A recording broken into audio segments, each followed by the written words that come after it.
Hello and welcome. This is the Mormon to Medium podcast, where we talk about spirituality, religion, the paranormal, and my wife's journey going from Mormon to medium. Welcome and thank you for joining us. In this episode, we're going to be continuing an interview with our really good friend, Sandy. Get ready to have some fun. I'm so happy. So after all of those uglies, and then I was a single mom for, from 2009 until 2015. And in 2015, a friend of mine had to teach a repelling class in St. George. And he's like, I don't want to drive by myself. Please just ride with me. And I'm like, dude, I don't dangle from ropes. Like, that's not a thing. But I said, if you will get me a hotel room with a pool, I will sit by the pool and read a book. You go dangle all the ropes you want. And then I'll drive home with you so that, keep you awake. So we get down there into St. George and he goes, just come to the first day of class and it'll be fun. Like, just come see what we do. And I'm like, okay, I'm bored. So I went and he taught me how to rappel, which surprised me. And I had a lot of fun and decided this wasn't so bad. And he goes, well, you're confident enough that I can take you down the hill or down the, this height. I'm like, okay. Well, there was another instructor and there was this tall, skinny guy. And he was the other instructor and he had this cute little tiny puppy with him stuffed down his shirt all the time. And so I was like, he's such a nice guy. Look, he's got a Chihuahua in his jacket. And so he was going to come the next day. Who travels with a Chihuahua in their pocket? Right? Like, just shoved the Chihuahua down his jacket.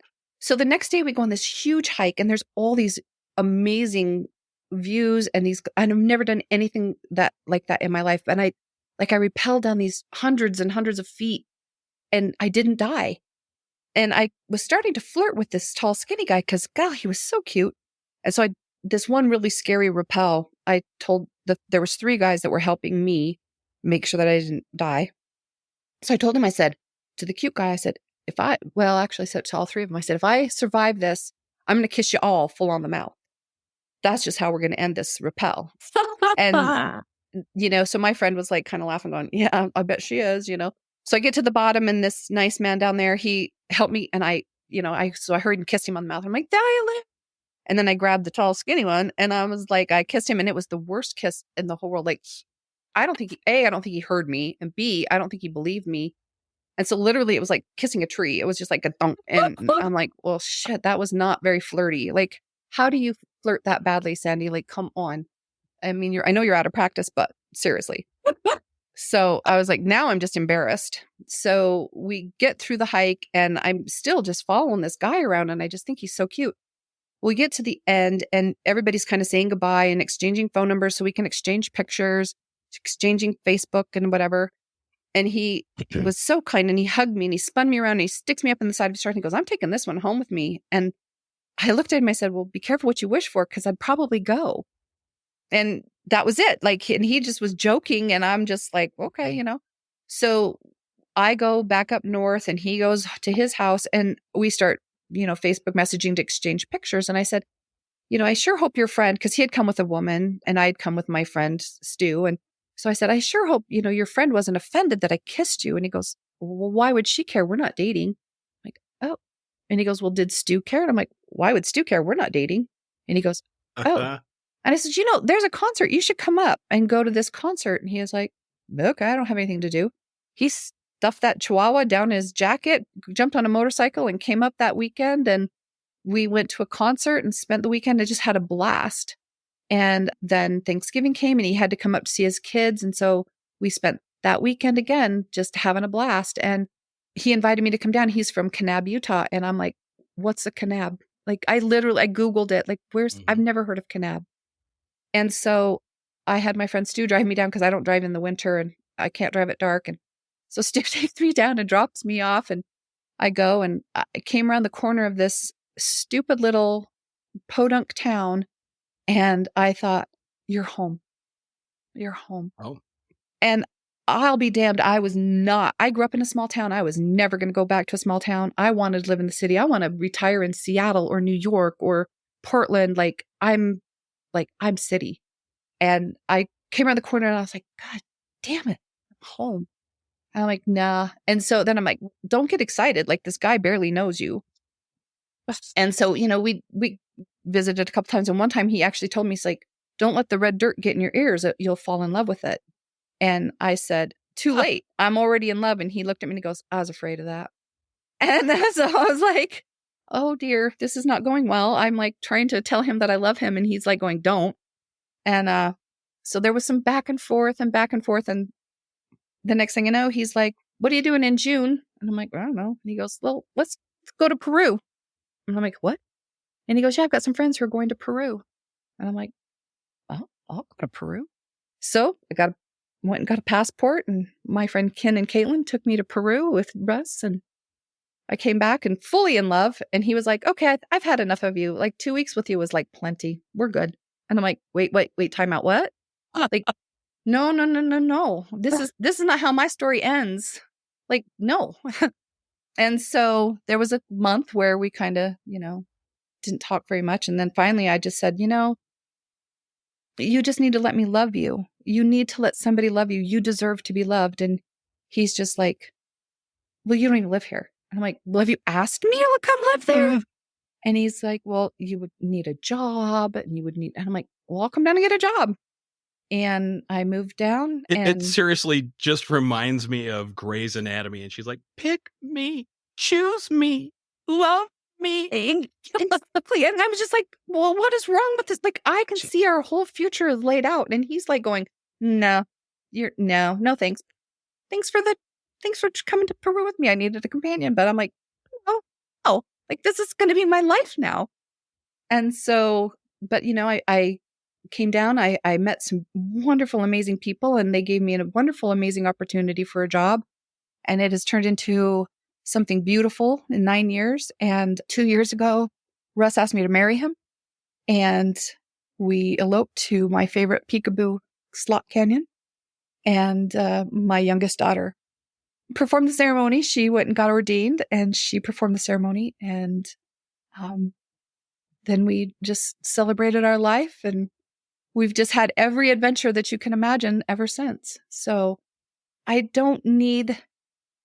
still believe in God, of course. I mean, who could not believe in God when you look out and see the rainbows and the beautiful things and all the things that are been given to us. But I don't believe that because I'm not wearing the right underwear, or I'm not paying so much money, or I'm not praying, like I'm God still loves me, and I can still love God, and it's all going to be okay. And I have friends who are still in the LDS church. I have friends who are not. And that didn't change who we are as people. And I think that sometimes that's hard for people to understand. Like, just because I don't go to church doesn't mean I'm a bad person. I'm not promiscuous. I'm not killing people. I'm not doing drugs. I'm not doing all the things. I'm still me. I just spend my Sundays differently. You have a moral compass. Yes. And that never changed. Like, I'm still me.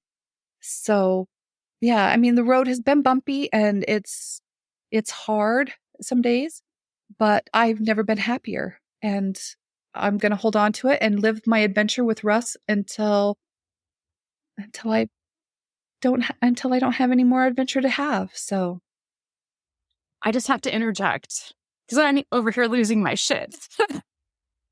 Because the two of you are just my favorite people in the whole world. And I always tell Brad, I'm like, Russ can get me to do anything that a normal person can't get me to do. Right? There's camping. Something about Russ him. asked Nan, oh yeah, she's all about it. I don't camp. The Marriott is my camping. And when I found out after the camping trip that you didn't camp, I was like, but she did so good. But you know what? I can do lots of things. I think because I trust Russ, and he just has this beautiful spirit, and he's so familiar. But I love the two of you, and you two are so perfect. And whatever hell you had to go through to get to him, it has to be worth it, because that's how I do feel together. And I didn't do anything by any book. I literally went outside of myself, and I did things that I would never do. like I said, I don't dangle from ropes, but I dangled from a rope, and I always tell For Russ, I said, him. I found him at the end of a rope. And I think I was at the end of my rope, and he saved me. And he is the calm to my storm. I gave away and sold almost everything I owned and moved down with nothing. I started all over yet again. And this time, I think my picker was not broken, and I think I chose well. And, we have to choose each other every day. He drives me crazy. I know I drive him crazy, but he loves me just the way I am. And I love him just the way he is. And I think it works for us because, when my health right now isn't as good as it was when I first moved down and I was able to go and I learned how to hike. I'm a city girl, but I went hiking. I went hunting. I have killed things. I have killed things with a bow and an arrow. I have killed a black bear. I'm going to throw that out there because I have killed a bear and he hasn't yet. So I have to still own that. Hopefully in 2 weeks. You also outfished him. Yes, I have. Yes, I have. But hopefully in 2 weeks he can redeem himself and he'll get his own bear. But it's an amazing opportunity that I've never left the country until I met Russ. And now I have left the country multiple times and done multiple amazing things. I've learned about the Indian heritage in this area and the reverence that my husband has for that, and the reverence that he has for the animals, that yes, we take their life, but it isn't a waste. We make sure that we use the meat, we use the things. It's not just for sport. We fill our freezer and it isn't taken lightly. And he takes such good care of me and our little pack of animals. And, we have a beautiful home now where we can be comfortable. And, he likes to sing that "You're the queen of my double wide trailer." And I'm happy in my cute little double wide trailer. It makes me happy. It makes me whole. And I'm a homebody, and I love to be there and to have my home when he comes home from hunting, or, and he will hunt things that are alive. He will hunt things that are dead. He hunts arrowheads and sheds and potteries and, the ancient things. And he has such respect for them. He treats everything with such dignity. And he's very kind and smart, and I'm very lucky to have found him to complete me. And he's the calm to my crazy. So you guys are perfect balance. You really are. Beautiful. Agreed. And he is such a good man. Sandy, thank you for all that you've shared with us. I do want to jump into something, and I hope it's not too personal. I hope you're okay sharing it. Okay. Earlier today, you actually got a balance from Nan, and you were talking a little bit about that balance before the show. And Nan doesn't talk about her clients and expose, them at all. So maybe I'm stepping, across a line I shouldn't. But would you be willing to talk about some of the things that came up while you were doing that? And I'm just going to let Nan and you chit chat about that, because I thought it was really crazy how some of this bubbled up in your balance. Yeah, no, I mean, I threw my back out yesterday traveling home from Iowa, and it was a miserable trip home. And my daughter ended up getting a wheelchair for me because I couldn't even walk. I was so miserable. And I came to your home in the middle of the night to sleep. And when I woke up this morning, I could barely make it into your kitchen. And Nannette said, "Do you want some coffee?" I said, "Yes, but not for a minute because I can't let go of your counter." And I was literally in so much pain that I could not move. And she was willing to give me a balance. And then I'll let Nan tell how it's magic. And I believe in it 100%, but I don't know what it is, but oh my gosh, I'm upright, and she's a miracle worker. I am just an energy worker. That's what I am. Your body did all of the balancing. So when a body is in pain like that, it's just an opportunity for you to heal. And so you had some things that were kind of in the way that were causing your back to hurt. And it's always going to be a trauma or an emotion or an old belief system. Those are your beaver dams. And you had some major beaver dams, and you had some ages that came up with certain emotions. That was so interesting. But what I thought was interesting when you were telling your story, you had a soul sabotage that came up.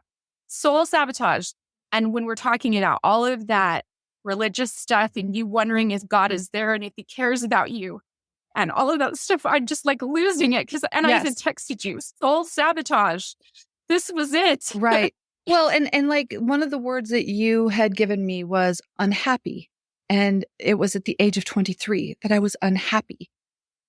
And I had gotten married. My first daughter was born, but my husband and I were going through some really ugly times. And I was definitely unhappy. And I knew I had made a mistake. And I knew, but again, Mormons don't get a divorce. You just be better. And no matter how hard I wanted to be better, I could never be better. So I was definitely unhappy. And then the next word you gave me was unworthy. And it went back to 30. And 30 was when I lost my temple recommend. And the bishop had told me that I was no longer worthy. And I felt unworthy. And I was like, oh my gosh, yeah, I know exactly what you're talking about.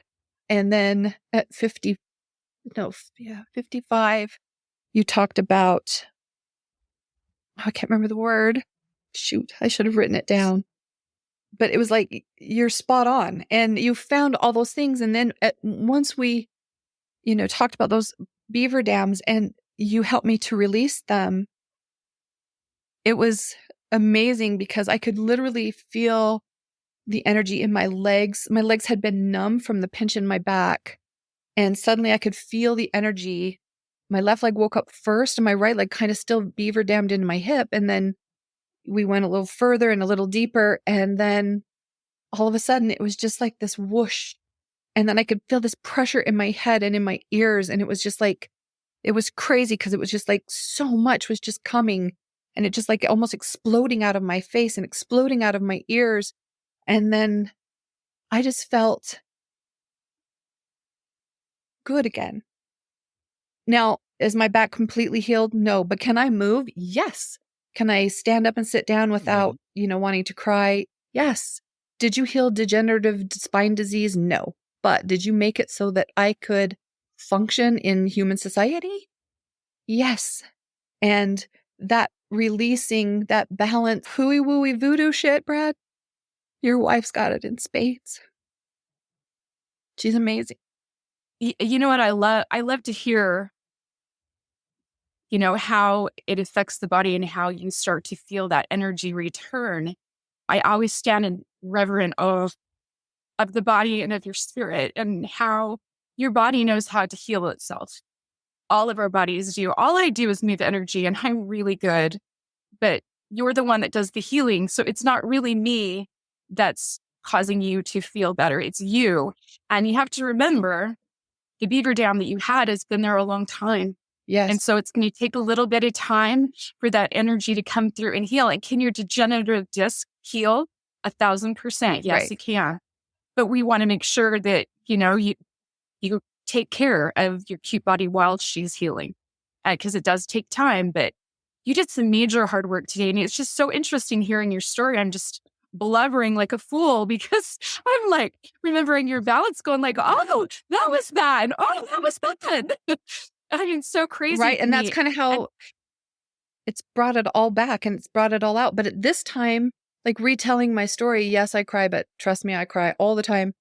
This telling of my story wasn't painful to the point that it has been normally. I don't like to share my story. That I don't choose to share my story with very many people. So hello world, there's my story. Well, there's a lot of story you didn't share that, we're not going to get into, but there's a lot that you've been through, Sandy. You had a lot to work through.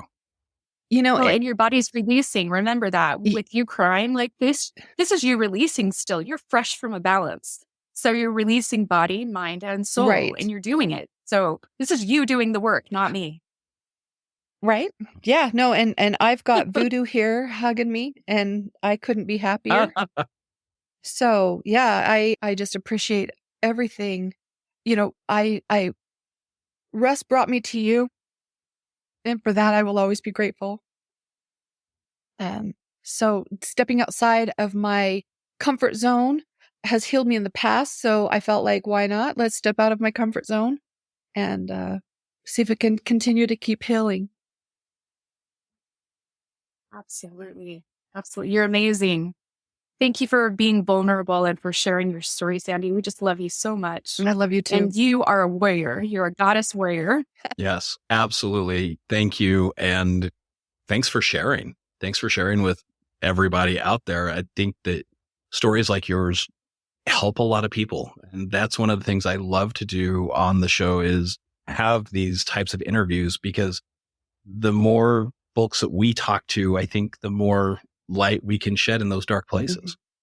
Well, the thing is that you're not alone. And until I worked in the criminal justice system, I didn't know about it, which is unfortunate. And I wish I could have learned about it any other way, but I felt so alone. And then when I worked in the criminal justice system, I found out there are so many women, and especially in the LDS church, who feel the way I felt and don't feel like anyone will believe them.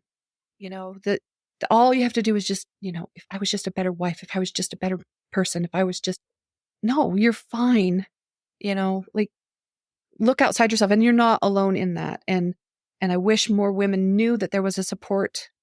I mean, I didn't know that I could set boundaries. I had no idea, because I got married as a child and learned badly because, my husband and I were both children, and we were learning bad behavior, bad information off of each other.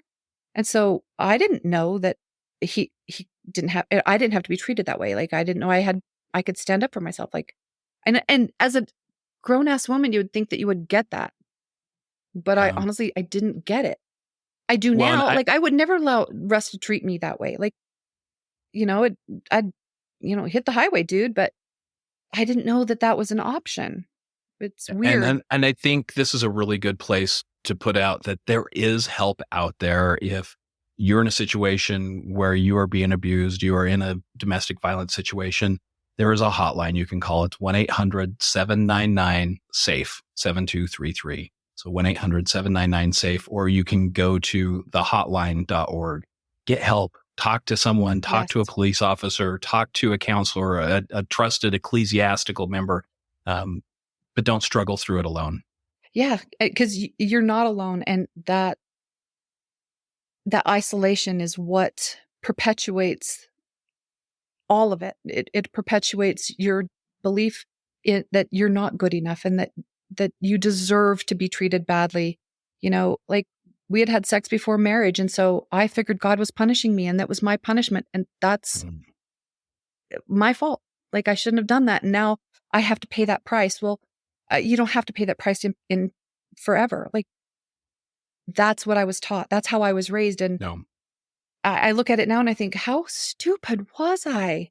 Pretty darn stupid. But that's a learning curve. And I hope that other people don't have to live that learning curve. I hope they understand God loves you just the way you are. And he's not a punishing God. Like, I don't believe that God punishes people that way. I don't. So, but I did for a very long time. And also, you were not stupid, you were learning. So being stupid is knowing the difference, knowing the truth and still choosing the bad way, choosing to be that way. But you were learning, and you've learned a lot, and you've come through some really shitty stuff to become to who you are.